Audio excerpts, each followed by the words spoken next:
Hi viewers! In this video, I will demonstrate my final project entitled Vocabulary Media for High School Learners. My lecturer is Mrs. Maindol and my name is Nabila Ampuli Faradina. I am a student of English Language Education Department at Unit 2 Jombang. For this project, I used a learning media called Realia. Realia means using real objects in the classroom to support learning process. The purpose of this media is to help students to understand and remember English vocabulary more easily because they can see and touch the real object. I chose this media because it is colorful, interesting, and real-life based, so that it can increase their learning motivation and also make the learning activities more enjoyable and interesting for them. And now I will demonstrate how to implement the media. First, I greet the student and I tell them what we will learn. Then, I show them the real object, which was an instant noodles, and ask them some simple questions like, do you like instant noodles? And have you ever cooked instant noodle by yourself? After that, I wrote the definition of procedure text on the whiteboard, and I also explained to them the action verb that is commonly used on procedure text, such as pour, mix, add, stir, and etc. After that, I wrote them an example of procedure text and I explained to them how to use action verbs correctly. After the explanation, I asked each group to choose the real objects randomly that I had prepared, such as biscuit, coffee, condensed milk, and instant noodles. After they picked the real object, I asked for each group to make a procedure text based on the real object that they have chose. During the activity, I walked around the classroom to guide and help them when needed. After they're done, each group came to the front of the class to present their work. They should read their work step by step and explain what they have made to their classmates. After all group had presented, the last thing is I reviewed about the lesson by asking the students to recall what they have learned about the material. To evaluate their understanding, I asked the students what they have learned about the material to make sure that they have good understanding about it. By the end of the lesson, I conclude the material, give positive feedback, and close the lesson. And now, let's move to the implementation video. Hi everyone!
learned that using Realia can help students learning vocabulary more engaging and interactive and also effective. And students were more motivated when they use this media to learn vocabulary because this media is connected to real-life objects. This activity also helped me to improve my teaching skill, my English skill, and my classroom management skills, especially when they start unfocused and start bored. For future lessons, I will prepare more real objects and I will design more interactive activities so that all of the students can participate actively without getting bored easily. Based on the implementation video, I can say that the student gave positive feedback to the learning media. They were more interested and actively participated in the lesson. The main strength of this media is that the student can understand the vocabulary easily because they learn through the real objects. However, there were some challenges. First, students didn't know how to spell or write the English words correctly. Second, students still shy to ask a question when they face difficulties.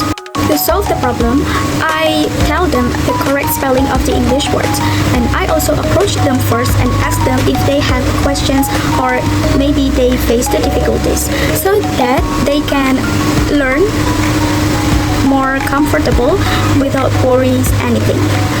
So viewers, that's all from me. Thank you so much for watching.